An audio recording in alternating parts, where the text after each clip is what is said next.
तो उनका एक कोटेशन है जो मैं आपके सामने यहां पर प्रेजेंट कर रहा हूं, जो आपकी बुक में भी लिखा हुआ है। तो सबसे पहले यहां पर देखेंगे कि इन्होंने यहां पर क्या कहा, क्योंकि इसी से फिर क्या है कि चैप्टर का बैकग्राउंड यहां पर डेवलप होगा, और जब बैकग्राउंड आपको समझ में आ जाएगा तो आगे जो भी चीजें मैंने आपको पढ़ाई हैं वो सब चीजें आपको बहुत अच्छी तरीके से क्लियर होंगी। ठीक है, सो यहां पर बोला जा रहा है कि I have fought against white domination and I have fought against black domination. ठीक है, मतलब डोमिनेशन मतलब आप ये कह सकते हैं कि जब यहां पर ये लोग डोमिनेट करते हुए आपको दिखाई दे रहे थे तो उनके अगेंस्ट इन्होंने यहां पर लड़ाई लड़ी, है ना, मतलब कि व्हाइट डोमिनेशन के अगेंस्ट भी इन्होंने लड़ाई लड़ी और जो ब्लैक डोमिनेशन था उसके अगेंस्ट भी इन्होंने यहां पर लड़ाई लड़ी। I have cherished the idol of a democratic and free society in which all persons live together in harmony with equal opportunities। मतलब इनका कहना यहां पर यह था कि भाई मैं ऐसी पर्टिकुलर सोसाइटी यहां पर बनाना चाहता था जो कि यहां पर डेमोक्रेटिक हो और आपको यहां पर फ्री भी देखने को मिले, जिसमें रहने वाले सभी लोग यहां पर साथ में रहें और सभी लोगों को यहां पर क्या है कि शांति व्यवस्था बनाए रखें, भाईचारे के साथ यहां पर रहें और सभी लोगों को यहां पर इक्वल अपॉर्चुनिटीज मिले, मतलब किसी भी तरीके का कोई भी डिस्क्रिमिनेशन जो है वो आपको यहां पर देखने को ना मिले। तो इस तरीके की बात जो है वो यहां पर बोली गई। It is an ideal which I hope to live for and to see realise, मतलब कि इस तरीके से इन्होंने यहां पर ये सोचा था कि भाई इस तरीके की कोई सोसाइटी जो है वो बनेगी, इस तरीके से ये आशा यहां पर रख रहे थे और ये चाहते थे कि भाई मैं इन चीजों को देख सकूं कि ये सब चीजें यहां पर क्या है कि रियलाइज हो रही है, मतलब कि इनका इंप्लीमेंटेशन जो है वो हो रहा है। But my lord if needs be it is an ideal for which I am prepare to die, मतलब कि ये वो सिद्धांत है जिनके लिए अगर मेरी जान भी यहां पर चली जाती है तो कोई परवाह नहीं है। ठीक है, मैं बिल्कुल रेडी हूं इस चीज के लिए। तो ये जो है ये स्टेटमेंट यहां पर दिया गया है साउथ अफ्रीका के पूर्व प्रेसिडेंट और एक महान फ्रीडम स्ट्रगल जो यहां पर आप ये कह सकते हैं कि साउथ अफ्रीका में चला था, ठीक है, उसके एक महान नायक जिनका नाम है नेल्सन मंडेला।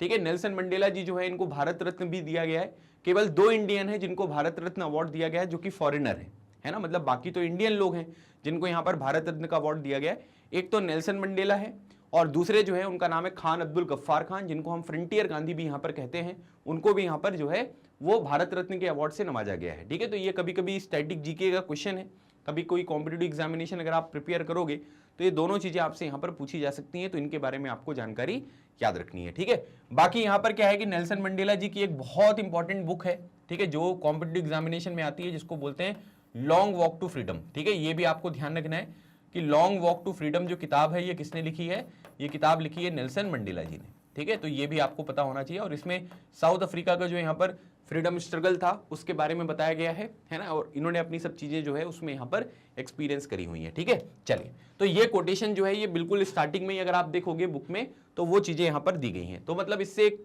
पॉइंट हमको ये समझ में आया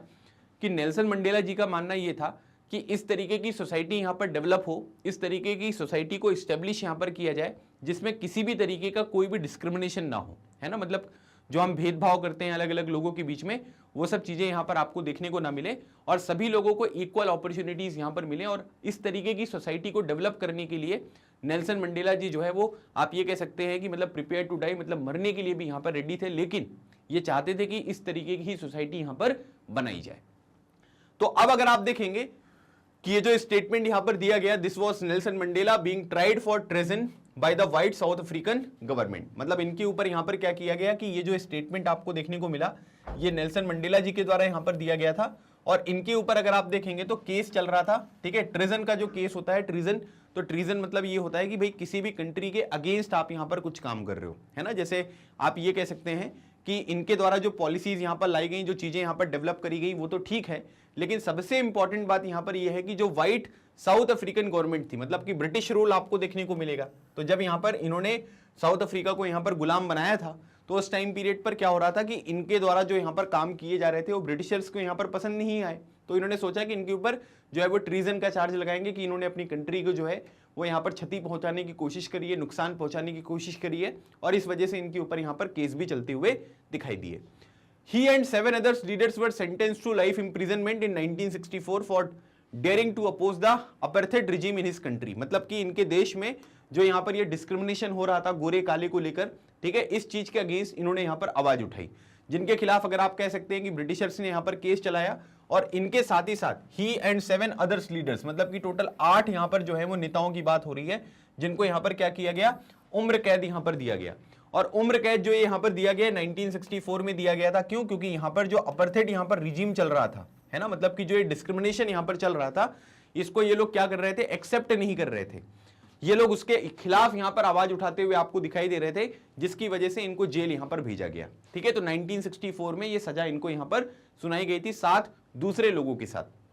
He spent the next 20 years in South African most dreaded prison Robben Island। ठीक है, तो आप ये कह सकते हैं कि इन्होंने अगले 28 साल जो है वो यहां पर क्या बिताए, वो यहां पर जेल में बिताए। मतलब 28 साल आप ये समझ सकते हैं कि बहुत बड़ा लाइफ का जो पार्ट था इन्होंने जेल में यहां पर बिताया। और आप ये देख सकते हैं रॉबिन आइलैंड जो आपको देखने को मिलेगा, ठीक है, यहां पर ये देखो लिखा हुआ है कि मैक्सिमम सिक्योरिटी प्रिजन। मतलब यहां पर क्या है कि आप ये कह सकते हैं कि सुरक्षा की कड़े इंतजाम यहां पर किए गए थे, है ना। और ये बहुत खतरनाक यहां पर रॉबिन आइलैंड आपको देखने को मिलेगा। इस तरीके की जेल आपको ये देखने को मिलती है साउथ अफ्रीका में। यहां पर इन्होंने अपने जीवन के प्रीशियस जो 28 साल थे वो यहां पर बिताए थे। ठीक है, अगली बात यहां पर बोली जा रही है कि इन्होंने जो ये अपार्थाइड मूवमेंट यहां पर था, है ना, इसके अगेंस्ट किस तरीके से यहां पर आवाज उठाई, क्या क्या स्ट्रगल इन्होंने यहां पर किया, तो उसके बारे में अब हम यहां पर चीजों को समझेंगे। तो अगली बात यहां पर ये देखो कि ये तो थोड़ा सा मैंने आपको इंट्रोडक्शन बताया नेल्सन मंडेला जी के बारे में कि नेल्सन मंडेला जी क्या थे, किस तरीके से उनका यहां पर ये काम हुआ, ये सब चीजें मैंने आपके साथ डिस्कस करी हैं। अब मैं यहां पर बताऊंगा कि स्ट्रगल अगेंस्ट अपार्थाइड। तो अपार्थाइड के अगेंस्ट जो यहां पर स्ट्रगल आपको देखने को मिलेगी कि ये सब चीजें यहां पर सोसाइटी में नहीं होनी चाहिए, इस तरीके से डिस्क्रिमिनेशन नहीं करना है। इसके लिए जो यहां पर अलग अलग तरीके से अलग अलग लोगों ने यहां पर संघर्ष किया, अब उसके ऊपर हम ये सारे के सारे पॉइंट यहां पर डिस्कस करेंगे। Apartheid was the name of a system of a racial discrimination unique to South Africa. तो यहां पर क्या है कि अपार्थाइड जो है वो एक तरीके का सिस्टम था, और ये सिस्टम किसका था, रेशियल डिस्क्रिमिनेशन का, है ना। मतलब जैसे आपने यहां पर क्या है कि हिस्ट्री में भी पढ़ा है ना, नाजिज्म वाले चैप्टर में आपने देखा है कि वहां पर भी क्या था, रेशियल डिस्क्रिमिनेशन आपको देखने को मिलेगा। ठीक है, मतलब जो यहां पर जर्मन नॉर्डिक आर्यंस थे वो सबसे सुपीरियर थे, और जो ज्यूस आपको देखने को मिलेंगे वो सबसे इंफीरियर आपको देखने को मिलेंगे। तो इस तरीके की जो प्रोविजंस यहां पर हैं, इसको हम क्या बोलते हैं, इसको हम रेशियल डिस्क्रिमिनेशन कहते हैं। लेकिन साउथ अफ्रीका में जो रेशियल डिस्क्रिमिनेशन हो रहा था, है ना, रेस के बेसिस पे जो लोगों को डिस्क्रिमिनेट यहां पर किया जाता था, उसको यहां पर अपार्थाइड के नाम से जाना जाता था। The white Europeans impose this system on south Africa. मतलब कि व्हाइट यूरोपियंस का मतलब यहां पर यह हुआ कि स्पेशली यहां पर अगर हम बात करेंगे तो ब्रिटिशर्स ने जो है वो साउथ अफ्रीका को गुलाम यहां पर बनाया था। ठीक है, और इन्होंने यहां पर क्या किया था कि इस तरीके की जो यहां पर डिस्क्रिमिनेशन वाली पॉलिसीज थी वो यहां पर अप्लाई करी थी। अगर आप ब्रिटिशर्स की पॉलिसी इंडिया के लिए भी यहां पर देखोगे तब भी आपको समझ में आएगा कि भारत में भी यहां पर क्या हो रहा था कि बहुत ज्यादा जो डिस्क्रिमिनेशन यहां पर हो रहा था इंडियंस का, और जो यहां पर इंग्लिश लोग थे तो उनके साथ होता था। लेकिन यहां पर क्या हुआ कि कलर के बेसिस पे जो डिस्क्रिमिनेशन पॉलिसीज थी ब्रिटिशर्स की साउथ अफ्रीका में, उसको अपार्थाइड यहां पर बोलते थे। During the 17th and 18th centuries, the trading companies from Europe occupied it with arms and force in the way they occupied India। मतलब कि ये लोग जैसे भारत में आए थे तो भारत में ब्रिटिशर्स का आगमन कैसे हुआ था कि भाई हम तो क्या हैं, हम तो यहाँ पर मर्चेंट हैं, है ना, हम लोग यहाँ पर व्यापार करेंगे, तो व्यापार के लिए हमें यहाँ पर अपॉर्चुनिटीज प्रोवाइड की जाए। तो 17th और 18th सेंचुरीज में ये जो ट्रेडिंग कंपनीज थी, है ना, जैसे अगर आप देखेंगे तो ईस्ट इंडिया कंपनी का जिस तरीके से एस्टेब्लिशमेंट भारत में हुआ था 1600 के अप्रोक्सीमेटली, सो उसी तरीके से साउथ अफ्रीका में भी ट्रेडिंग कंपनीज बनकर आए। और उसके बाद यहाँ पर क्या है, आर्म्स के साथ, मतलब जो यहाँ पर आप ये कह सकते हैं कि वेपन हो गए, है ना, फोर्स के साथ इन्होंने क्या कर लिया था कि साउथ अफ्रीका को ऑक्यूपाई कर लिया था, जिस तरीके से इन्होंने इंडिया को ऑक्यूपाई किया था। ठीक है, आप ये देख सकते हैं कि उस टाइम पीरियड पर किस तरीके से प्रोटेस्ट वगैरह यहाँ पर होती थी, उसकी फोटोज जो है वो आपको यहाँ पर देखने को मिलेंगी। तो आप उसके ऊपर भी एक बार नजर डालते रहिएगा। ठीक है, फिर जो भी फोटो यहाँ पर बहुत ज्यादा इंपॉर्टेंट होगी तो वो भी मैं आपको एक्सप्लेन यहाँ पर कर दूंगा। ठीक है, चलिए,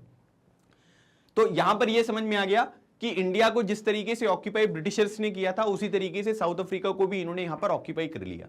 but unlike India, a large number of whites had settled in south Africa and became the local ruler. ठीक है, जैसे आप ये देखेंगे कि कई बार यहां पर क्या हुआ कि जैसे ब्रिटिशर्स यहां पर क्या हुआ कि सारे के सारे जो है वो इंडिया में से वापस चले गए थे 1947 में जब हमको यहां पर इंडिपेंडेंस मिली। But unlike India, a large number of whites, ठीक है, मतलब व्हाइट्स के बारे में बात हो रही है कि मतलब जो ब्रिटिशर्स हैं वो यहां पर क्या हुए कि साउथ अफ्रीका में ही सेटल हो गए, और वो यहां पर लोकल रूलर्स आपको बनते हुए दिखाई दिए। मतलब जब तक ब्रिटिश रूल था तब तक तो ठीक था, कोई प्रॉब्लम नहीं थी उसमें, लेकिन उसके बाद भी जब वो लोग यहां पर चले गए तो कुछ लोग यहां पर क्या हुए कि साउथ अफ्रीका में ही सेटल हो गए। और क्योंकि वो यहां पर क्या थे कि ब्रिटिशर्स थे, उनकी पॉलिसीज उसी तरीके से यहां पर आगे बढ़ रही थी, तो ये लोकल रूलर्स भी आपको बनते हुए दिखाई दिए। मतलब इनका जो एडमिनिस्ट्रेशन वगैरह करने का तरीका था वो सब चीजें जो है वो इन्होंने यहां पर स्टार्ट कर दी थी। क्यों? क्योंकि ये दोबारा उसी पर्टिकुलर कंट्री में सेटल होते हुए देखने को मिले। The system of apartheid divided the people and labelled them on the basis of their skin colour, है ना। मतलब इसमें अगर आप देखेंगे तो जो अपार्थाइड यहां पर ये मूवमेंट था इसमें क्या बात होती थी कि भाई स्किन के कलर पे किसी का कोई डिस्क्रिमिनेशन नहीं होना चाहिए, है ना, कि आपकी स्किन जो है वो गोरी है तो आप अलग तरीके से काम करेंगे, अलग तरीके से आपका ट्रीटमेंट होगा, ब्लैक है तो आप ये कह सकते हैं कि अलग होंगे, या ब्लैक की जगह पे कलर्ड यहां पर ये टर्म भी जो है वो यूज करते थे। तो बेसिकली यहां पर क्या है कि अपार्थाइड में इन्होंने क्या कर दिया था कि पीपल को लेबल कर दिया था on the basis of their skin colour, है ना, मतलब स्किन कलर के बेसिस पे जो है वो उनको अलग अलग बांट दिया गया था। The native people of South Africa are black in colour. अब जब अगर साउथ अफ्रीका में अगर आप देखेंगे तो अफ्रीकन जो पॉपुलेशन है उनका अगर आप कलर देखेंगे तो वो आपको ब्लैक कलर यहां पर देखने को मिलेगा। आज के टाइम पीरियड पर भी बहुत सारे लोगों को अगर हम देखते हैं तो इसी कलर में वो यहां पर प्रेजेंट आपको देखने को मिलेंगे। They made up about 3/4 of the population and were called blacks. तो अगर मान लीजिए कि अगर हम टोटल पॉपुलेशन की बात करें साउथ अफ्रीका की, तो साउथ अफ्रीका की अगर एक एग्जांपल लेते हैं 100, ठीक है, कि 100 लोग वहां पर रहते थे। अब इसका 3/4 जो थे वो यहां पर ब्लैक्स थे, मतलब कि नेटिव जो यहां पर साउथ अफ्रीकन थे वो आपको देखने को मिल रहा है। तो इसका मतलब है कि 100 में से 75 लोग यहां पर आप देखेंगे तो वो यहां पर क्या थे कि वो ब्लैक स्किन कलर वाले आपको देखने को मिल रहे थे, क्योंकि साउथ अफ्रीका में मेजॉरिटी जो यहां पर लोग थे वो ब्लैक्स थे और 3/4 जो पॉपुलेशन है वो यहां पर रह रही थी। तो अब यहां पर क्या है कि अगर आप पॉपुलेशन में भी देखोगे कि पॉपुलेशन का कॉम्पोजिशन किस तरीके से है, वहां पर किस तरीके के लोग रह रहे थे, है ना, उनका कलर क्या था, किस तरीके से ये चीजें हैं, तो ये बैकग्राउंड डेवलप करना बहुत जरूरी है। जब तक आपको बैकग्राउंड नहीं समझ में आएगा तब तक क्या होगा कि आगे किस तरीके से ये मूवमेंट आगे बढ़ा, किस तरीके से इनके बीच में एग्रीमेंट आपको देखने को मिलेगा, वो समझ में नहीं आएगा। तो अब आपको एक बात ये समझ में आ गई कि भले ये 3/4 पॉपुलेशन यहां पर थे, लेकिन फिर भी यहां पर क्या हुआ कि इनको जो है वो यहां पर ये बोल दिया गया कि भाई आप सभी लोग जो है वो ब्लैक्स हैं और इसके बेसिस पे यहां पर इनको डिस्क्रिमिनेट अब जो है वो करना स्टार्ट करेंगे, ठीक है। तो ये चीज यहां पर आपको बताई गई है। अब उसके बाद अगर देखेंगे, besides these two groups there were people of mixed races who were called coloured and people who migrated from India. मतलब दो ग्रुप तो अभी मैंने आपको बता दिए, एक तो व्हाइट्स थे, है ना, जो यहां पर क्या हुए थे कि ब्रिटिश ओरिजिन के थे, लेकिन यहां पर क्या हुआ कि साउथ अफ्रीका में ही वो सेटल हो गए और लोकल रूलर्स बन गए। फिर उसके बाद 3/4 जो पॉपुलेशन है वो यहां पर क्या है कि नेटिव अफ्रीकन की है, जिसको हम यहां पर ब्लैक्स बोल रहे हैं। और इनके साथ ही साथ अगर आप देखोगे इन दोनों ग्रुप्स के साथ there were people of mixed races, अलग अलग रेस के भी यहां पर थे, है ना, हो सकता है कि वो व्हाइट ना रहे हो, है ना, वो यहां पर क्या है कि ब्लैक ना रहे हो, किसी दूसरी रेस के आपको देखने को मिल रहे हैं। तो ऐसे लोगों को यहां पर क्या बोला गया, ऐसे लोगों को कलर्ड बोला गया। और कई सारे लोग अगर आप देखेंगे तो वो यहां से कहां से गए थे, वो इंडिया से भी माइग्रेट होकर आए थे, मतलब कि इंडियंस भी जो हैं वो साउथ अफ्रीका में रहते हुए आपको देखने को मिल रहे थे। जैसे अगर हम यहाँ हमारे फादर ऑफ नेशन के बारे में बात करेंगे, ठीक है, श्री महात्मा गांधी जी के बारे में, तो वो भी साउथ अफ्रीका में पढ़ाई करने गए थे। तो आप यहां पर ये देख सकते हैं कि साउथ अफ्रीका का जो पॉपुलेशन कॉम्पोजिशन है उसमें आपको व्हाइट्स भी देखने को मिल रहे हैं, उसमें आपको ब्लैक्स भी देखने को मिल रहे हैं, उसमें आपको कलर्ड भी देखने को मिल रहे हैं, और उसमें वो लोग भी आपको देखने को मिलते हैं जो इंडिया से माइग्रेट होकर साउथ अफ्रीका यहां पर गए थे। The white rulers treated all non whites as inferiors, ठीक है। जैसे अगर आप देखेंगे तो जो आपने हिस्ट्री में चैप्टर पढ़ा है नाजिज्म वाला, तो उसमें अगर आप देखोगे तो उसमें क्या हुआ था कि उसमें जो जर्मन नॉर्डिक आर्यंस होते थे, मतलब कि जो ब्लू आईज वगैरह वाले हो गए, है ना, इस तरीके से जो आपको देखने को मिलते थे, वो बाकी लोगों को इंफीरियर यहां पर मानते थे। उसी तरीके से साउथ अफ्रीका में जो व्हाइट रूलर्स थे, है ना, जिनका ओरिजिन अगर आप देखेंगे तो वो ब्रिटिश ओरिजिन यहां पर था, तो वो लोग क्या करते थे कि सभी नॉन व्हाइट्स को जो है वो इंफीरियर यहां पर मानते थे, मतलब कि ब्लैक्स को भी, कलर्ड को भी, और जितने भी लोग हैं, ठीक है, जिनका कलर यहां पर व्हाइट नहीं है, उनके बेसिस पे यहां पर क्या हो रहा है कि उनके बेसिस पे अगर आप देखोगे तो उनको इंफीरियर यहां पर माना जाता था। The non whites did not have voting rights, ठीक है। तो नॉन व्हाइट्स जो होते थे, ठीक है, मतलब जो यहां पर व्हाइट कलर के नहीं है, ठीक है, मतलब आप समझ रहे हो 21st सेंचुरी में इस तरीके की चीजें हम यहां पर डिस्कस कर रहे हैं, है ना। जबकि आज के टाइम पीरियड पर अगर हम देखेंगे तो आज की जो जनरेशन है वो इन सब चीजों को यहां पर फॉलो नहीं करती है, ठीक है। हम में से कई सारे लोग हैं जो इसके अगेंस्ट में आपको देखने को मिलेंगे, लेकिन ये सब चीजें क्या है कि ये सब चीजें इतिहास में बहुत इंपॉर्टेंट है पढ़ना, है ना। इन चीजों को जब हम पढ़ेंगे तब हमको ये समझ में आएगा कि आज के टाइम पीरियड पर जो सोसाइटी यहां पर रह रही है, जो पॉपुलेशन आपको देखने को मिल रही है, वो किस तरीके से इवॉल्व हुई है, तब ये चीजें आपको यहां पर समझ में आएंगी। तो अब यहां पर क्या हुआ कि आप ये देख सकते हैं कि उनको इंफीरियर तो मान ही न रहे, लेकिन अब यहां पर क्या है कि उनको वोटिंग राइट्स भी यहां पर नहीं दिए गए। अब देखो कितनी इंपॉर्टेंट बात यहां पर ये हो गई कि भाई अगर आपका कलर यहां पर व्हाइट नहीं है तो आप वोट देने लायक यहां पर जो अधिकार होते हैं वो आपको नहीं दिए जाएंगे। तो इसी तरीके से अगर आप देखेंगे तो नॉन व्हाइट्स में ब्लैक्स भी हट गए पूरे, ठीक है। उसके बाद अगर आप देखोगे तो यहां पर जो कलर्ड है वो लोग भी हट गए। तो मतलब काफी सारे लोग हैं जिनको यहां पर वोटिंग राइट्स देखने को नहीं मिलेगा, मतलब कि 3/4 पॉपुलेशन तो ब्लैक्स की है वहां पर। तो अगर आप देखेंगे तो उनके पास जो है वो कुछ भी जो है वो वोटिंग राइट्स नहीं है, मतलब कि कहीं पर भी अगर कहीं वोट वगैरह यहां पर पड़ेगा तो आप ये कह सकते हैं कि उनको वोटिंग देने का अधिकार नहीं दिया गया था। इस तरीके की डिस्क्रिमिनेशन पॉलिसीज जो हैं वो आपको साउथ अफ्रीका में देखने को मिल रही थी, ठीक है। बाकी मैंने देखो ये फोटोज उसी टाइम पीरियड के यहां पर जो अवेलेबल है वो यहां पर मैंने स्टिक करी हैं, तो अगर आप देखेंगे तो अलग अलग तरीके की फोटोज यहां पर मेंशन करी गई हैं, तो आप इनको यहां पर देखते रहिएगा ताकि आपको ये पर्टिकुलर जो मूवमेंट है ना, ये आपको समझ में आए कि किस तरीके से यहां पर स्ट्रगल जो है वो यहां पर की जाती थी। अगली बात करेंगे, the apartheid system was particularly oppressive for the blacks, ठीक है। मतलब कि अपार्थाइड सिस्टम जो है उसको अगर आप देखेंगे तो ये क्या है कि अगर ये जो पूरा का पूरा डिस्क्रिमिनेशन यहां पर हो रहा है, ठीक है। अब जैसे मान लीजिए कि कोई यहां पर पर्सन है, वो ये कह रहा है कि भाई पांडे सर हम आपको यहां पर क्या कह रहे हैं कि हम आपको जो है बिल्कुल अलग मानते हैं, ठीक है, यू आर इंफीरियर, है ना, मेरे स्किन कलर पर जो है वो मुझे इंफीरियर कह रहे हैं, मेरे साथ जो है वो डिस्क्रिमिनेशन कर रहे हैं, मुझे यहाँ पर वोटिंग राइट्स नहीं दे रहे हैं, तो आप ये कह सकते हैं कि इससे मेरा अपलिफ्टमेंट होगा क्या? नहीं होगा। जब चीजों को आप सपोर्ट करोगे, जब लोगों को बोलोगे कि चलो हम आपका सपोर्ट करते हैं, हम आपको आगे लेकर चलेंगे, हम सभी लोग इक्वल हैं, सभी को वोटिंग राइट्स दिए जाएंगे, किसी भी तरीके का कोई भी डिस्क्रिमिनेशन यहाँ पर आपको देखने को नहीं मिलेगा, तब तो चीजें क्या हैं, तब मैं इंपावर हूंगा, तब मुझे ऐसा लगेगा कि भाई पूरी सोसाइटी मिलकर जो है वो मेरा सपोर्ट कर रही है। लेकिन जब आप हमारे साथ डिस्क्रिमिनेशन यहां पर करना स्टार्ट करोगे तो इससे आप ये कह सकते हैं कि ये पूरी की पूरी जो आपकी पॉलिसीज होंगी, जो पूरा का पूरा सिस्टम था, इससे यहां पर क्या होगा कि ब्लैक्स के लिए जो है ये नुकसानदायक होगा, इससे उनका अपलिफ्टमेंट नहीं होने वाला है, इससे उनका किसी भी तरीके से कोई भला नहीं होने वाला है। सो ये ऑपरेसिव जो यहां पर सिस्टम है वो अपार्थाइड आपको देखने को मिल रहा था, जिसके बेसिस पे डिस्क्रिमिनेशन किया जाता था।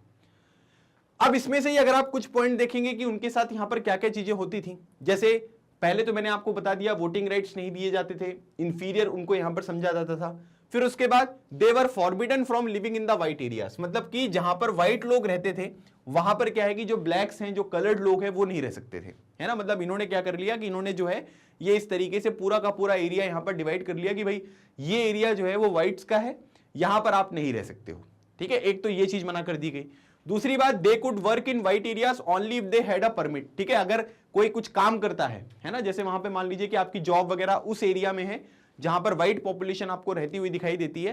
तो वहां पर क्या है कि अगर आप काम करोगे लेकिन उसके लिए आपके पास ना परमिट होनी चाहिए, है ना, मतलब आपके पास परमिशन यहां पर होनी चाहिए। जब परमिशन होगी तभी आप उस पर्टिकुलर एरिया में काम करने के लिए जा सकते हो, अदरवाइज आप यहां पर नहीं जा सकते हैं। Train, buses, taxis, hotels, hospital, schools and college, library, cinema hall, theatres, beaches, swimming pools, public toilet were all separated for the whites and blacks. मतलब इसमें यह बोला जा रहा है कि वहां पर दो तरीके की ट्रेन चलती थी, ठीक है। जैसे अब एक ट्रेन यहां पर क्या है कि एक ट्रेन जो होगी वो ट्रेन जो है एक व्हाइट्स के लिए अलग होगी और ब्लैक्स के लिए यहां पर अलग आपको देखने को मिलेगी, ठीक है। अगर आपको याद होगा तो महात्मा गांधी जी जो है वो यहां पर ट्रेवल कर रहे थे, है ना, और वो थोड़ा हाई लेवल कंपार्टमेंट में ट्रेवल कर रहे थे, तो उनको स्टेशन पर जो है वो उतार दिया गया था। तो ये क्यों उतार दिया गया था? क्योंकि सब के लिए जो है वो अलग अलग तरीके से यहां पर सुविधाएं थी कि व्हाइट्स के लिए यहां पर ये चीजें बनाई गई हैं, ब्लैक्स के लिए यहां पर ये चीजें बनाई गई हैं, है ना। उसके बाद सिनेमा हॉल ये ब्लैक्स का है, ये व्हाइट्स का है। फिर ये जो बीचेस है, जैसे बीच में अगर आप देखोगे तो यहां पर बोला जा रहा है कि आप ये वाले बीचेस जो है ये व्हाइट्स के लिए हैं, ये वाले जो बीचेस है ये ब्लैक्स के लिए हैं। तो इस तरीके से ये पूरी की पूरी प्रोसेस जो है वो डिफरेंशिएट कर दी गई थी और आपको ये बता दिया गया था कि कौन सी चीजें किसके लिए यहां पर अवेलेबल आपको देखने को मिलेंगी। ये जो पूरी की पूरी प्रोसेस है इसको हम क्या बोलते हैं? इसको बोलते हैं सेग्रीगेशन, ठीक है। सेग्रीगेशन मतलब होता है अलग अलग करना, ठीक है। जैसे हमने नाजी वाले चैप्टर में भी देखा था, वहां पर भी सेग्रीगेशन किया गया था, है ना। तो इसी तरीके से यहां पर क्या है कि व्हाइट और ब्लैक्स को जो है वो यहां पर अलग अलग किया गया और ये पूरी प्रोसेस जो है उसको हम क्या बोलते हैं? इसको हम सेग्रीगेशन के नाम से जानते हैं। तो सेग्रीगेशन यहां पर जो ब्लैक पॉपुलेशन है, जो कलर्ड पॉपुलेशन है, या जो दूसरे लोग यहां पर हैं जो दूसरी कंट्री से माइग्रेट होकर आए हैं, तो उनके बेसिस पे ये पूरी चीजें जो है वो डिफरेंशिएट आपको देखने को मिली। दूसरी बात, they could not even visit the churches where the whites worship, ठीक है। मतलब कि जो चर्च वगैरह होते थे जहां पर लोग वर्शिप करने के लिए जाते थे, लेकिन अगर मान लीजिए कि वहां पर व्हाइट्स जो है वो पूजा करने जाते हैं, है ना, या प्रेयर करने जाते हैं, तो आप यहां पर ये कह सकते हैं कि वहां पर बाकी लोग जो है वो विजिट नहीं कर सकते थे, है ना। मतलब व्हाइट्स के अलावा जो पॉपुलेशन है वो विजिट नहीं कर सकते थे। जैसे आप इस फोटो में देखेंगे, यहां पर क्या है कि भाई हाथ धोने के लिए जो है दो अलग अलग व्यवस्थाएं यहां पर करी गई हैं। एक यहां पर व्हाइट्स के लिए है और एक यहां पर आपको कलर्ड देखने को मिलेगा। सो व्हाइट्स के लिए अगर आप देखोगे तो यहां पर एक अच्छी व्यवस्था है ना, लेकिन कलर्ड के लिए अगर आप देखेंगे तो वहां पर अच्छा अरेंजमेंट नहीं किया गया है। और मतलब ये किसी के स्वाभिमान के लिए, है ना, मतलब मानवता के लिए कितनी बुरी बात है कि एक जगह पे व्हाइट लिखा हुआ है, एक जगह पे कलर लिखा हुआ है। तो इस तरीके की चीजें जो है ना वो साउथ अफ्रीका में ऑलरेडी यहां पर चल रही थी, और इसी वजह से अगर आप देखेंगे तो एक स्ट्रगल यहां पर करना पड़ा कि इन चीजों को किस तरीके से रोका जाए। तो मैंने आपको बता दिया कि चर्च में भी लोगों ने यहां पर क्या कर दिया कि बांट दिया कि भाई आप यहां पर आ सकते हो पूजा करने की, नहीं आ सकते हो। दूसरी बात, blacks could not form association और protest against the terrible treatment, मतलब आप ये कह सकते हैं कि जो भी उनके साथ ये बुरा बर्ताव यहां पर किया जा रहा था, ना तो इसके अगेंस्ट आप आवाज उठाने के लिए कोई यहां पर एसोसिएशन बना सकते थे, ना तो आप प्रोटेस्ट कर सकते थे। मतलब हमारे साथ अगर बुरा हो रहा है तो उन चीजों को बस हमें यहां पर क्या करना है कि एक्सेप्ट करना है ना, हम उसको खत्म करने के लिए यहां पर लोगों का ग्रुप नहीं बना सकते, हम किसी तरीके के एसोसिएशन का फॉर्मेशन यहां पर नहीं कर सकते हैं। दूसरी बात, ना तो हम प्रोटेस्ट कर सकते हैं, इस तरीके के प्रोविजन भी यहां पर बनाए गए। मतलब आपको तकलीफ है लेकिन आप अपनी तकलीफ को खत्म करने के लिए या उसे किसी को बताने के लिए कोई प्रोविजन यहां पर आपके लिए अवेलेबल नहीं है, तो आप ये चीजें जो है वो यहां पर नहीं कर सकते हो, ये बात आपको बताई गई है। ठीक है, बात समझ में आ रही है सबको? तो इस तरीके से आप ये देख सकते हैं कि व्हाइट्स और जो दूसरे यहां पर सेक्शन थे जिसको हम ब्लैक भी बोल सकते हैं, या आप यहां पर ये कह सकते हैं कि जो दूसरी पॉपुलेशन है, ठीक है, जिनको हम कलर्ड भी यहां पर कह रहे हैं, उनके बीच में इस तरीके की पॉलिसीज जो है वो डिफरेंशिएट यहां पर करी गई थी। इस तरीके से अलग अलग प्रोविजन जो है वो यहां पर देखने को मिल रहे थे। तो अभी तक हमको यहां पर ये समझ में आया कि सर जो साउथ अफ्रीका में लोगों के साथ हो रहा था, जो कलर्ड पॉपुलेशन यहां पर थी, है ना, उनके साथ गलत हो रहा था, है ना। मतलब अगर आप ये सोचकर देखिए कि इस तरीके की चीजें हमारे देश में भी यहां पर फॉलो हो, या अगर इस तरीके की चीजें किसी भी कंट्री में यहां पर फॉलो की जा रही हैं, तो ये क्या है, ये तो बिल्कुल गलत है ना। इस तरीके से अगर काम चलेगा, मतलब लोगों की स्किन कलर के बेसिस पे अगर आप चीजों को डिफरेंशिएट करने लगोगे, डिस्क्रिमिनेशन यहां पर करने लगोगे, तो ये चीजें कैसे जस्टिफाई यहां पर होंगी,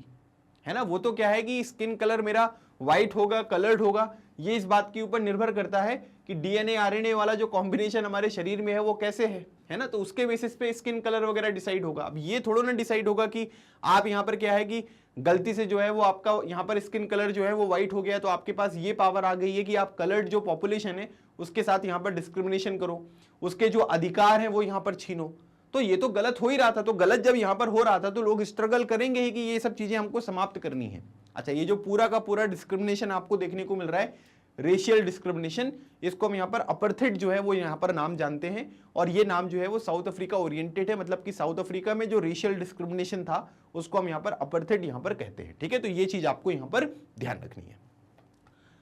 फिर उसके बाद ये दोनों पॉइंट हमने डिस्कस कर लिए हैं। अगली बात देखेंगे, since 1950 the blacks, coloured and the Indian fought against the apartheid system. मतलब कि 1950 तक अगर हम देखेंगे, अब देखो 1950 में क्या है कि भारत को आजादी मिल चुकी है ना, 26 जनवरी 1950 को हमारा कॉन्स्टिट्यूशन भी जो है वो इफेक्ट में आ गया है। तो उस टाइम तक अगर हम देखेंगे तो जो भी अलग अलग सेक्शन वाले लोग थे, ठीक है, चाहे वो ब्लैक्स थे, चाहे वो कलर्ड थे, चाहे वो इंडियंस थे, क्योंकि इंडियंस भी आपको वहां पर देखने को मिलते थे, उन्होंने क्या किया कि ये जो डिस्क्रिमिनेशन वाला सिस्टम साउथ अफ्रीका में यहां पर चल रहा था उसके खिलाफ इन्होंने यहां पर लड़ाई लड़ी, है ना, क्योंकि चीजें गलत हो रही थी तो लोग यहां पर क्या कर रहे थे, आवाज यहां पर उठा रहे थे।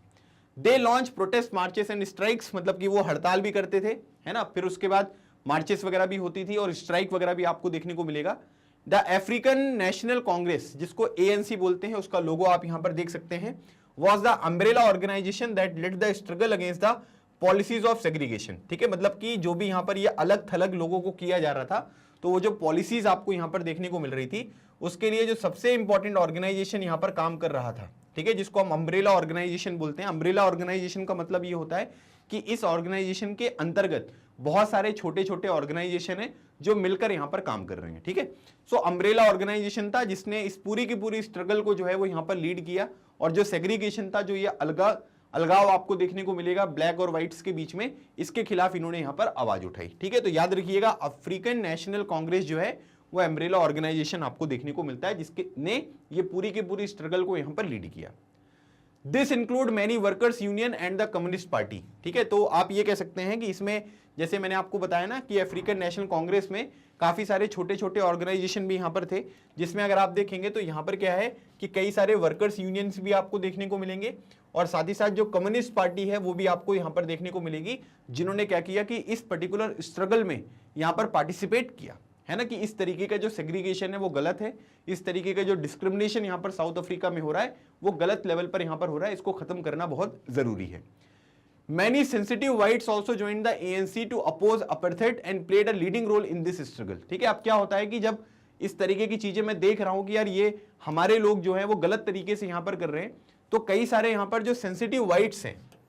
ठीक है, सेंसिटिव वाइट्स मतलब आप ये कह सकते हैं कि जो वाइट्स यहां पर ये सेग्रीगेशन करते थे, उन्हीं वाइट्स में से कुछ लोग ऐसे थे जिनको ये लगता था कि नहीं यार मानवता जो है वो सबसे ऊपर है ना, किसी के यहां पर क्या है कि रेशियल, किसी का स्किन कलर यहां पर क्या है, इस तरीके से अगर हम चीजों को डिफरेंशिएट करेंगे, उनके ऊपर पॉलिसीज को इंप्लीमेंट करेंगे तो ये बिल्कुल गलत बात है। तो सेंसिटिव जो यहां पर वाइट्स हैं, उन्होंने भी यहां पर जो अपार्थाइड के अगेंस्ट यहां पर लोगों ने आवाज उठाई थी एएनसी के साथ, तो आप ये कह सकते हैं कि उसमें जो है इन्होंने यहां पर ज्वाइन किया, और आप ये कह सकते हैं कि इस पूरे के पूरे स्ट्रगल में उन्होंने काफी इंपॉर्टेंट जो है वो रोल यहां पर प्ले करते हुए देखने को मिले। तो ये कुछ इंपॉर्टेंट चीजें हैं, मतलब हमको एक बात ये समझ में आ रही है कि यहां पर कई अलग अलग तरीके के जो ऑर्गेनाइजेशन है और जो यहां पर पार्टीज हैं, उन्होंने इस पूरी की पूरी स्ट्रगल में पार्टिसिपेट किया। अगली बात यहां पर यह है कि several countries denounce apartheid as unjust and racist, मतलब कि ऐसा, मतलब जब यहां पर ये चीजें हो रही थी तो क्या होता है कि इन सब चीजों को जो है अलग अलग तरीके के जो न्यूज़पेपर वगैरह हैं, मैगजीन वगैरह हैं, उन सब चीजों में भी लिखा जाता था। तो काफी सारी कंट्रीज ने जो है वो जो अपार्थाइड है ना, इसको यहां पर बोल दिया कि ये गलत है, ये जो सेग्रीगेशन आप कर रहे हो, जो लोगों को अलग अलग तरीके से यहां पर ट्रीट कर रहे हो, ये सब चीजें बिल्कुल गलत है और इसको यहां पर क्या करना चाहिए, समाप्त करना चाहिए। तो डिनाउंस करने की बात यहां पर करी गई है कि उन्होंने इस तरीके की चीजें जो है वो यहां पर समाप्त करी। But the white racist government continue to rule by detaining, torturing and killing thousands of black and coloured people, है ना। लेकिन इनके अंदर जो है वो यहां पर क्या है कि इनके अंदर जो है वो यहां पर कोई शर्म नहीं आई, मतलब समझ रहे हो आप। इन्होंने यहां पर क्या किया कि बाकी कंट्रीज ने जो है वो इस सब चीजों को यहां पर खत्म किया, लेकिन इनके ऊपर जो ये व्हाइट रेसिस्ट गवर्नमेंट थी, जिन्होंने रेस के बेसिस पे ही अपना पूरा का पूरा रूल जो है वो आपको यहां पर स्टेब्लिश करते हुए दिखाई दिए। केवल साउथ अफ्रीका की बात नहीं हो रही है, जहां जहां पर ये गए इन्होंने रेशियल डिस्क्रिमिनेशन के बेसिस पे ही अपने ऑर्गेनाइजेशन को यहां पर स्टेब्लिश किया, और उस पर्टिकुलर कंट्री में जो है वो बहुत समय तक यहां पर रूल किया। सुपीरियर है हम, इंफीरियर हो आप, इस तरीके की पॉलिसीज के बेसिस पे इनका कार्यकाल जो है इतने लंबे लंबे तक जो है वो चलता रहा, ठीक है, टाइम तक चलता रहा। लेकिन इन्होंने यहां पर क्या किया कि लोग इसको यहां पर क्रिटिसाइज कर रहे थे कि गलत है, लेकिन इन्होंने यहां पर क्या किया कि चीजें जो है वो यहां पर कंटिन्यू रखी, है ना। जो भी यहां पर कलर्ड पीपल है, जो ब्लैक है, उनको डिटेन किया, डिटेन मतलब अरेस्ट कर लिया, उनको टॉर्चर किया, उनको मारा। लेकिन यहां पर क्या करते थे, ये अपनी जो पॉलिसीज है ना, इनको यहां पर ये बोलते थे कि हम जो कर रहे हैं वो बिल्कुल सही है ना। और इस तरीके से ये पूरा का पूरा रूल यहां पर आपको देखने को मिला। मतलब बहुत सारे लोगों ने इसके खिलाफ यहां पर आवाज उठाई थी, लेकिन उन सब चीजों को जो है वो यहां पर ये दबाते हुए आगे बढ़ते हुए आपको देखने को मिल रहे थे, ठीक है। तो एक ये पॉइंट भी आपको समझना है कि जो पॉलिसीज यहां पर जो अपोजिशन यहां पर कर रहे थे लोग, जो दूसरी कंट्रीज ने यहां पर इसको डिनाउंस किया कि भाई ये सब चीजें गलत हैं, अनजस्ट हैं, रेसिस्ट हैं, ये पॉलिसीज हैं, इनको समाप्त करना चाहिए। लेकिन जो रेसिस्ट गवर्नमेंट आपको साउथ अफ्रीका में देखने को मिल रही थी, उसके ऊपर इन चीजों का कोई भी प्रभाव नहीं पड़ा। फिर उसके बाद यहां पर क्या हुआ, तो मतलब आपको एक बात ये समझ में आ रहा है कि हमने यहां पर जो स्ट्रगल करी है, ठीक है, जो ये स्ट्रगल वाला मैंने आपको पूरा पॉइंट बताया, ये स्ट्रगल वाला पॉइंट मैंने आपके साथ डिस्कस किया पूरा, कि स्ट्रगल जो है वो किस तरीके से यहां पर आगे बढ़ा। अब अगला जो हेडिंग हम यहां पर पढ़ेंगे, इसमें हम पढ़ने वाले हैं कि टुवर्ड्स अ न्यू कॉन्स्टिट्यूशन, है ना। मतलब कि जो नया कॉन्स्टिट्यूशन यहां पर बन रहा है, इसकी तरफ हम किस तरीके से आगे बढ़े, साउथ अफ्रीका में किस तरीके से डेवलपमेंट हुआ, है ना, किस तरीके से मूवमेंट जो है वो यहां पर आगे बढ़ा, अब उसके बारे में हम बात करते हैं, ठीक है। As protest and struggle against apartheid had increased, the government realized that they could no longer keep the blacks under their rule through repression। मतलब यहां पर इनको ये समझ में आ गया कि अब लोगों ने क्या कर दिया कि लोगों ने जो अपनी प्रोटेस्ट वगैरह है ना, उसकी फ्रीक्वेंसी यहां पर बढ़ा दी, उसका स्केल यहां पर बढ़ा दिया। तो इनको यहां पर ये बात समझ में आने लग गई कि अब प्रोटेस्ट यहां पर अगर इतने फ्रीक्वेंटली होने लगेंगे, इतने बड़े स्केल पर होने लगेंगे, तो इसका मतलब यहां पर ये है कि जो ब्लैक्स हैं, है ना, गवर्नमेंट को यहां पर ये रियलाइज हुआ कि they could no longer keep the black under their rule through repression. मतलब उनको दबाकर अगर हम ये सोचेंगे कि उनके ऊपर यहां पर जो है वो रूल करते रहेंगे, है ना, या आप ये कह सकते हैं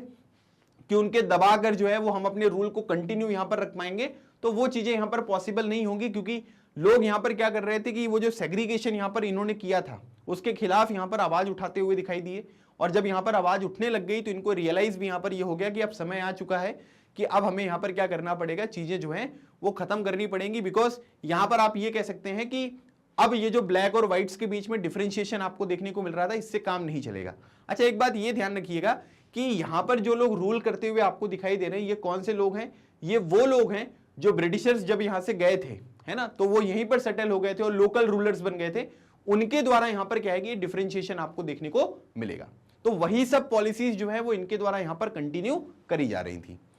the white regime change this policies, ठीक है। तो मतलब आप ये कह सकते हैं कि इन्होंने जो जिस तरीके से ये लोग यहां पर काम कर रहे थे उसमें इन्होंने यहां पर क्या किया कि बदलाव किया, मतलब कि उसकी जो पॉलिसीज यहां पर थी उनकी पॉलिसीज में परिवर्तन हुआ। जैसे क्या क्या चीजें इन्होंने चेंज करी, ठीक है। जब इनको ये समझ में आ गया कि भाई अब यहां पर क्या है कि इनको दबाने से, है ना, इनका मुंह बंद करने से हमारा रूल यहां पर कंटिन्यू नहीं रहेगा, अब ये जो डिस्क्रिमिनेशन यहां पर हो रहा है इसको समाप्त करने का समय आ चुका है। तो इन्होंने कुछ चीजें जो है वो चेंज करी, अपनी पॉलिसीज में बदलाव किए। जैसे डिस्क्रिमिनेटरी लॉज वर रिपील्ड, है ना, मतलब कि जहां पर भी डिस्क्रिमिनेशन हो रहा था, है ना, जो व्हाइट्स थे, ब्लैक्स थे, कलर्ड वाले लोग थे, उनके बीच में जिस भी तरीके से कोई डिस्क्रिमिनेशन यहां पर हो रहा था, तो वो वाले जो कानून यहां पर थे ना, उनको सबको समाप्त किया गया। रिपील मतलब खत्म कर दिया गया। Ban on political parties and restrictions on the media were lifted. इन्होंने क्या किया था कि जो पॉलिटिकल पार्टीज थी, है ना, पॉलिटिकल पार्टीज का फॉर्मेशन नहीं किया जा सकता है, इसके ऊपर इन्होंने बैन लगाया था। और साथ ही साथ मीडिया वगैरह जो है उसके ऊपर भी रिस्ट्रिक्शंस यहां पर लगे हुए थे। तो ये जो पार्टीज फॉर्म ना करने वाला यहां पर रिस्ट्रिक्शन था कि भाई पार्टीज नहीं बना सकते हो आप, है ना, मीडिया के ऊपर जो रिस्ट्रिक्शंस वगैरह लगाई गई थी, इन सब चीजों को खत्म कर दिया, है ना, कि अब आप यहां पर क्या है कि थोड़ा सा लिबर्टी वगैरह जो है वो यहां पर आपको इंश्योर होती हुई दिखाई दे रही है कि लिबर्टी के ऊपर अब यहां पर काम किया जाएगा, ठीक है। आफ्टर 28 ईयर्स ऑफ इंप्रिजनमेंट, ठीक है, नेल्सन मंडेला जी की बात यहां पर की जा रही है। So after 20 years of imprisonment Nelson Mandela walked out of the jail as a free man, ठीक है। मतलब उनको भी यहां पर क्या कर दिया गया, उनको भी जेल से जो है वो यहां पर बाहर निकाला गया। मतलब आप ये देख सकते हैं कि 1964 में जो है वो उनको यहां पर सजा सुनाई गई थी, और उसके बाद अगर हम देखेंगे तो 1992 में जो है वो यहां पर क्या हुआ है कि वो जेल से यहां पर आपको बाहर आते हुए दिखाई दिए। मतलब कि 28 साल जो है उन्होंने अपने जेल में यहां पर बिताए। Finally at the midnight of 26 April 1994 the new national flag of the Republic of South Africa was unfold, making the newly born democracy in the world. मतलब कि फिर उसके बाद फाइनली आप ये कह सकते हैं कि 26 अप्रैल 1994 को, है ना, ये आज के टाइम पीरियड पर साउथ अफ्रीका का आपको फ्लैग देखने को मिलेगा। तो यहां पर क्या है कि जो नया जो नेशनल फ्लैग है रिपब्लिक ऑफ साउथ अफ्रीका का, ठीक है, वो फहराया गया। और आप ये कह सकते हैं कि इस तरीके से एक नया जो डेमोक्रेसी है दुनिया में उसका जन्म होता हुआ देखने को मिला। मतलब कि ये जो डिस्क्रिमिनेशन वगैरह हो रहा था, इन सब चीजों को समाप्त किया गया और एक नए साउथ अफ्रीका के रिपब्लिक को यहां पर एस्टेब्लिश किया गया। इससे पहले क्या हुआ था कि ब्रिटिशर्स के जाने के बाद भी चीजें एस्टेब्लिश हुई थी, लेकिन प्रॉब्लम यहां पर यह हुई कि आप ये कह सकते हैं कि कुछ ब्रिटिशर्स यहां पर रुक गए थे, जिसकी वजह से व्हाइट और ब्लैक वगैरह वाला जो डिफरेंशिएशन है, डिस्क्रिमिनेशन है, ये सब पॉलिसीज यहां पर थी। अब वो चीजें भी यहां पर समाप्त हुई और 26 अप्रैल 1994, ये बात आपको ध्यान रखना है, या आपके एमसीक्यू में डायरेक्टली पूछा जा सकता है कि कब जो है रिपब्लिक ऑफ साउथ अफ्रीका का नेशनल जो फ्लैग है वो यहां पर अनफोल्ड किया गया और साथ ही साथ नई डेमोक्रेसी यहां पर एस्टेब्लिश हुई। तो 26 अप्रैल 1994 को ये इवेंट आपको देखने को मिलेगा। The apartheid government came to an end, paving way for the formation of multiracial government. मतलब आप ये कह सकते हैं कि अपार्थाइड जो गवर्नमेंट है, जो डिस्क्रिमिनेशन यहां पर करती थी रेसिस के बेसिस पे, उसका समय यहां पर खत्म हुआ और इसी वजह से आप ये कह सकते हैं कि मल्टीरेशियल गवर्नमेंट को फॉर्म करने का जो रास्ता है वो यहां पर अब दिखने लगा कि जिसमें अलग अलग तरीके के रेस के लोग जो हैं वो इन्वॉल्व होंगे और साउथ अफ्रीका की जो पॉलिसीज हैं वो यहां पर सभी लोगों को साथ में लेकर आगे बढ़ती हुई आपको दिखाई देंगी। तो इस तरीके से ये पूरी की पूरी पॉलिसीज जो हैं, जो स्ट्रगल यहां पर आपको देखने को मिला अपार्थाइड के अगेंस्ट, इससे ये सब रास्ते यहां पर ओपन होते हुए देखने को मिल रहे हैं। तो अभी तक मुझे लगता है कि आपको जो ये स्टोरी फॉर्मेट में मैं आपको चीजें समझा रहा हूं, है ना, ये सारी चीजें क्लियर हो रही होंगी। कहीं पर किसी भी जगह पर अगर कोई भी डाउट लगता है आपको तो कमेंट सेक्शन में आप मुझे मेंशन करिएगा, है ना। कई बार क्या होता है कि वैसे तो मैं सब चीजें यहाँ पर एक्सप्लेन करता हूँ, लेकिन कई बार कुछ स्टूडेंट्स हैं जिनको कुछ समझ में नहीं आता है, तो आप ना उसे कमेंट सेक्शन में मेंशन करना, क्योंकि मैं आप सभी लोगों के जो कमेंट है वो पर्सनली यहाँ पर मॉनिटर करता हूँ और जो भी यहाँ पर कोई डाउट होगा, अगर मुझे लगेगा कि मैं वहीं पर उन डाउट्स को बता सकता हूँ तो उनको वहाँ पर क्लियर कर लेंगे। अदरवाइज जो हमारे क्वेश्चंस वगैरह वाला जब सेशन में आपको प्रोवाइड करूंगा इस चैप्टर का, तो वहाँ पर क्या होगा कि वहाँ पर हम उन चीज़ों को कवर कर लेंगे, ठीक है। तो जैसा भी आपको ठीक लगे आप मुझे कॉमेंट सेक्शन में बताइएगा, ठीक है। चलिए आगे बढ़ते हैं। After the emergence of new democratic South Africa, black leaders appealed to fellow blacks to forgive the whites for the atrocities they had committed while in power, ठीक है। तो मतलब यहां पर क्या हुआ कि जब यहां पर न्यू डेमोक्रेटिक साउथ अफ्रीका आपको देखने को मिलेगा, ठीक है, मतलब कि 26 अप्रैल 1994 के बाद यहां पर बात हो रही है, तो जो भी यहां पर ब्लैक लीडर्स थे, है ना, मतलब कि अब यहां पर क्या है, आप ये कह सकते हैं कि केवल व्हाइट लीडर्स आपको देखने को नहीं मिलेंगे, अब यहां पर ब्लैक लीडर्स भी हैं, क्योंकि हम लोग क्या कर रहे हैं कि इस डिस्क्रिमिनेशन को यहां पर समाप्त कर रहे हैं।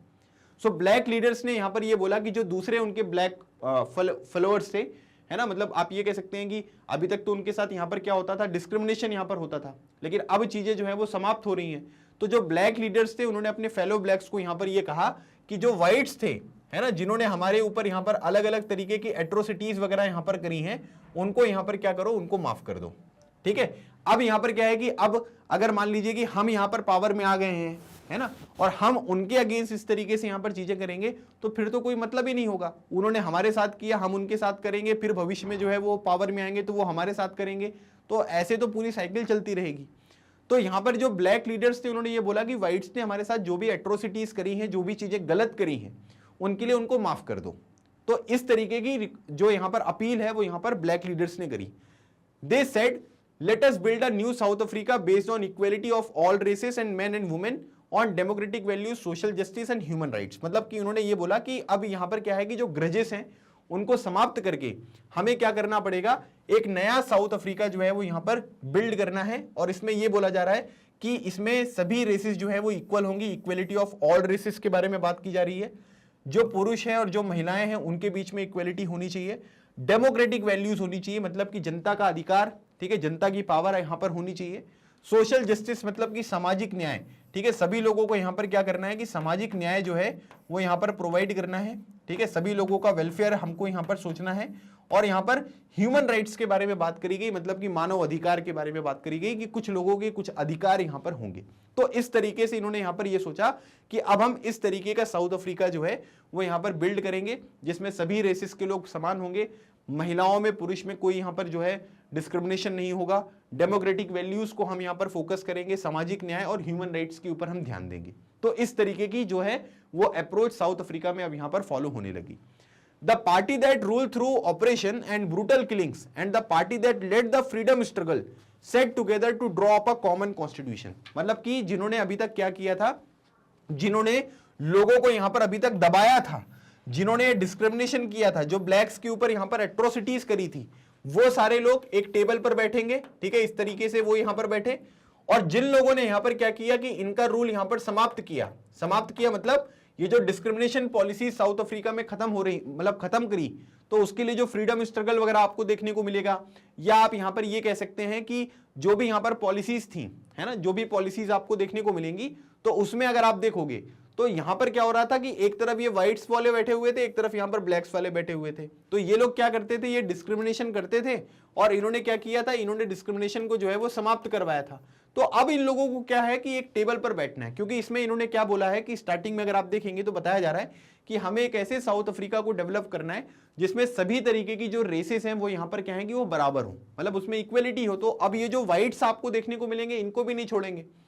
है ना, इनको भी साथ में लेकर आगे बढ़ना है। तो अब यहां पर क्या होगा कि सभी जो रेसेस हैं उनको यहां पर क्या करना है कि उनको साथ में मिलकर जो है वो यहां पर क्या करना है कि एक कॉमन कॉन्स्टिट्यूशन जो है वो यहां पर ड्रॉ करना है। तो अब इसमें वो लोग भी थे जो डिस्क्रिमिनेशन करते थे, और वो लोग भी थे जिन्होंने इस डिस्क्रिमिनेशन को खत्म करवाया स्ट्रगल करके। वो सभी लोग मिलकर जो है वो कॉमन कॉन्स्टिट्यूशन जो है वो यहां पर बनाएंगे। तो इसका मतलब यहां पर ये हुआ कि ये बिल्कुल आसान नहीं होने वाला है ना। क्यों? क्योंकि अब यहां पर नया कॉन्स्टिट्यूशन बनेगा, तो हो सकता है कि किसी के पास ज्यादा पावर हो, किसी के पास कम पावर हो, वो कुछ अलग बोले, वो कुछ अलग बोले, तो उनके बीच में जो कंसेंसस होंगे वो किस तरीके से डेवलप होंगे। तो अलग अलग तरीके की पॉलिसीज जो हैं वो यहां पर हो सकती हैं। तो उनको किस तरीके से, अब यहां पर क्या है कि दोनों लोग यहां पर एग्रीमेंट दिखाएंगे, इन सब चीजों को भी हमको समझना पड़ेगा। तो इसका मतलब यहां पर यह हुआ कि चीजें तो वो अच्छी करना चाहते हैं, लेकिन वो आसान होंगी क्या? अब एक क्वेश्चन ये दिमाग में आएगा। तो अब इस चीज को हम यहां पर समझते हैं कि after 2 years of discussion and debate they came out with one of the finest constitution the world has ever had. मतलब कि यहां पर क्या हुआ कि 2 साल इन्होंने जो है वो डिस्कशन किया। ठीक है, मतलब आप ये कह सकते हैं कि जैसे भारत का कॉन्स्टिट्यूशन बनने में 2 साल 11 महीने और 18 दिन आपको देखने को मिले। ठीक है, 18 डेज। इन्होंने भी यहां पर 2 साल तक जो है वो डिस्कशन किया, और ये एक ऐसे कॉन्स्टिट्यूशन के साथ यहां पर सामने आए जो कि यहां पर finest constitution the world has ever had, मतलब कि इससे अच्छा जो कॉन्स्टिट्यूशन है वो आपको देखने को नहीं मिलेगा। इस तरीके की बात यहां पर लिखी गई है। This constitution gave to its citizens the most extensive rights available in any country. मतलब कि यहां के जो नागरिक हैं उनको इस तरीके के यहां पर अधिकार दिए गए हैं जैसे राइट्स यहां पर किसी और कंट्री में आपको प्रोवाइड देखने को नहीं मिलेंगे। मतलब कि एक्सटेंसिव राइट्स यहां पर आपको देखने को मिलता है। मतलब कि आप ये कह लीजिए कि उनके जो राइट्स हैं, लोगों के जो अधिकार हैं, उनको यहां पर सबसे ऊपर यहां पर रखा गया है। Together they decided that in the search for a solution to the problems nobody should be excluded, no one should be treated as a demon. मतलब आप ये कह सकते हैं कि हम लोग ये सॉल्यूशन यहां पर प्राप्त करना चाहते हैं कि जैसे पॉलिसीज यहां पर पहले थी, है ना, उनके बेसिस पे हम यहां पर काम करना चाहते हैं, लेकिन हम प्रॉब्लम्स का सॉल्यूशन यहां पर प्राप्त करना चाहते हैं, लेकिन कोई ऐसा ना हो जो यहां पर एक्सक्लूडेड हो। सब लोगों का यहां पर क्या है कि साथ आपको लेकर चलना है, सब लोगों को यहां पर साथ में इंक्लूड करना है। दूसरी बात यहां पर यह बोला गया है कि no one should be treated as demon, मतलब किसी को भी यहां पर कुछ गलत नहीं समझना है, सब लोग यहां पर समान हैं और सब लोगों के लिए जो पॉलिसीज होंगी वो यहां पर कैसी होनी चाहिए, वो इक्वल यहां पर होनी चाहिए। तो इस तरीके से यहां पर क्या हुआ कि दोनों पार्टीज ने डिस्कशन किया और डिस्कशन करीब 2 साल तक यहां पर चला। उसके बाद यहां पर साउथ अफ्रीका का जो कॉन्स्टिट्यूशन है, जो आप यहां पर फोटो में भी देख सकते हैं कि इस तरीके का कॉन्स्टिट्यूशन जो है वो इन्होंने यहां पर डेवलप किया। They agreed that everybody should become part of the solution whatever they might have done or represented in the past। मतलब कि पुरानी जो चीजें हैं उनको भुलाकर, है ना, उन चीजों को हम उतना ज्यादा यहां पर फोकस नहीं करेंगे। हमें क्या करना है कि उन चीजों को यहां पर भुलाकर, उसमें बोला गया है कि सब लोगों को यहां पर क्या करना है कि सॉल्यूशन का पार्ट बनाना है, मतलब कि सब लोगों के साथ जो है वो यहां पर आगे बढ़ना है। अब ऐसा नहीं करना है कि आपने पिछली बार तो ऐसे किया था, पहले आपने ऐसा किया था, जो चीजें हो चुकी हैं उससे कोई फर्क नहीं पड़ता, अब हम सब लोगों को यहां पर साथ में आगे बढ़ना पड़ेगा। The preamble to the South African constitution sums up this spirit. ठीक है, कि जो प्रेम्बल होता है, जिसको हम हिंदी में प्रस्तावना कहते हैं, जैसे हमारे कॉन्स्टिट्यूशन का भी प्रेम्बल आपको देखने को मिलेगा, उसमें भी यही चीजें जो है वो यहां पर लिखी गई है कि सबका साथ सबका विकास यहां पर करना है, मतलब कि सबको साथ में लेकर चलना है। और सभी लोग यहां पर क्या है कि जो सॉल्यूशन वाले पार्ट है उसका पार्ट आपको देखने को मिलेंगे। पुरानी जो भी चीजें इन्होंने यहां पर करी हैं उससे कोई फर्क नहीं पड़ेगा। The South African constitution inspires Democrats all over the world. मतलब आप ये कह सकते हैं कि जो डेमोक्रेट्स है, जो यहां पर लोगों के अधिकारों के बारे में बात करते हैं, डेमोक्रेसी के बारे में बात करते हैं, डेमोक्रेटिक अप्रोचेस के बारे में बात करते हैं, उन सब लोगों ने यहां पर क्या किया कि साउथ अफ्रीका को कॉन्स्टिट्यूशन को देखकर काफी जो है वो सराहना करी कि भाई साउथ अफ्रीका में जो कॉन्स्टिट्यूशन यहां पर बना है, लोगों के अधिकार के ऊपर जो बात करी गई है, जिस तरीके से व्हाइट्स को माफ करके उनको भी सॉल्यूशन का पार्ट बनाया गया, उनके लिए भी पॉलिसीज जो है वो बनाई गई, सबको बराबर रखा गया। और इसी वजह से आप ये कह सकते हैं कि जो डेमोक्रेट्स हैं, जो डेमोक्रेसी के अपलिफ्टमेंट के लिए, डेमोक्रेसी के लिए यहां पर काम करते हैं, उन सभी लोगों से साउथ अफ्रीका का जो कॉन्स्टिट्यूशन था, उन्होंने जब साउथ अफ्रीका के कॉन्स्टिट्यूशन को यहां पर देखा तो उससे काफी इंस्पिरेशन मिली कि चीजें में, मतलब आप ये समझ सकते हैं कि इतना डिफरेंशिएशन होने के बाद भी, है ना, इतने सारे प्रॉब्लम्स होने के बाद भी दो ग्रुप, ठीक है, जिन्होंने क्या किया कि एक ग्रुप ऐसा था जिसने दूसरे ग्रुप को हमेशा यहां पर दबा कर रखा, वो साथ में मिलकर दुनिया का सबसे अच्छा एक कॉन्स्टिट्यूशन यहां पर बना रहे हैं जिसमें जनता के अधिकारों को जो है वो सर्वोपरि रखा गया है, मतलब कि सुप्रीम यहां पर रखा गया है। तो ये चीज आपको यहां पर समझनी है। तो अभी तक हमने यहां पर ये देखा कि किस तरीके से एक अपार्थाइड मूवमेंट यहां पर चला, एक स्ट्रगल चली, और स्ट्रगल चलने के बाद क्या क्या वहां पर चीजें होती थी, किस तरीके से लोगों को अलग तरीके से यहां पर रखा जाता था, सेग्रीगेट किया जाता था, डिस्क्रिमिनेशन यहां पर किया जाता था। फिर उन लोगों ने सोचा कि नहीं यार, अब हमको स्ट्रगल करना पड़ेगा, प्रोटेस्ट करनी पड़ेगी। फिर यहाँ पर जो गवर्नमेंट है, ब्रिटिश जो आपकी गवर्नमेंट थी, जो व्हाइट गवर्नमेंट थी, आप ये कह सकते हैं कि उन्होंने ये सोचा कि यार अब समय आ चुका है कि अब यहाँ पर हमारा काम नहीं चलने वाला है। तो उन्होंने फिर क्या किया कि जो है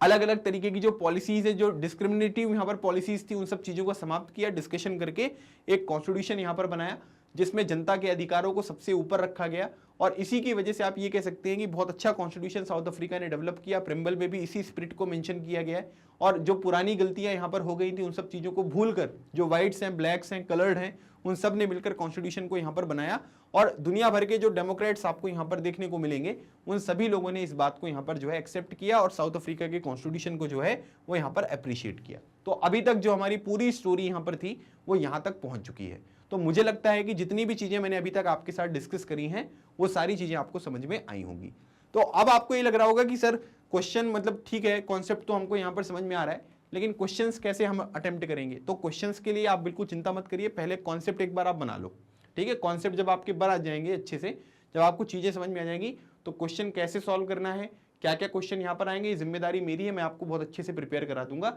लेकिन सबसे पहले यहाँ पर क्या होता है, क्योंकि अभी समय है आपके पास, है ना, बाद में फिर अगर आप करोगे, पेपर के टाइम पढ़ोगे तो केवल क्वेश्चंस ही पढ़ोगे, फिर क्या होगा कि क्वेश्चंस पढ़ने से चैप्टर अगर नहीं पढ़ा है ना तो समझ में नहीं आने वाला है कुछ, फिर आप क्वेश्चन ही याद करते रहोगे। तो एक बार कॉन्सेप्ट जब यहाँ पर बन जाएगा तो क्वेश्चंस तो बच्चों वाला काम होता है, ठीक है, उसको तो आप आसानी से कर लोगे, तो कोई दिक्कत नहीं आएगी। इसीलिए सबसे पहले कॉन्सेप्ट जो है वो बहुत जरूरी है।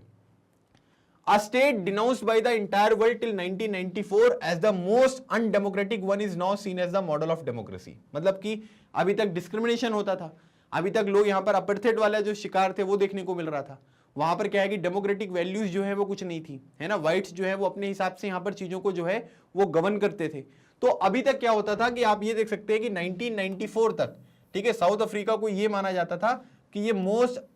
अनडेमोक्रेटिक यहाँ पर कंट्री आपको देखने को मिल रही है। लेकिन अब यहां पर क्या हो गया कि अब चीजें बदल गई, जो नया कॉन्स्टिट्यूशन यहां पर इन्होंने बनाया, तो साउथ अफ्रीका को मॉडल ऑफ डेमोक्रेसी यहां पर कहा गया, है ना, कि डेमोक्रेसी हो तो साउथ अफ्रीका जैसी हो, ठीक है। तो इस तरीके की बातें जो है वो चेंज होती हुई देखने को मिल रही हैं। अब ये जो चेंज आपको देखने को मिला है ना, कि मतलब अनडेमोक्रेटिक कंट्री से मॉडल ऑफ डेमोक्रेसी जो यहां पर ये साउथ अफ्रीका को टाइटल यहां पर दिया गया है, तो इसका क्या कारण था? What made this change possible was the determination of the people of South Africa. मतलब कि साउथ अफ्रीका के जो लोग थे, जो लीडरशिप आपको देखने को मिलेगी, उनका दृढ़ निश्चय, मतलब कि जो डिटर्मिनेशन था वो यहां पर आपको देखने को मिलेगा टू वर्क टुगेदर, है ना, कि हमें क्या करना है, हमें साथ में काम करना है,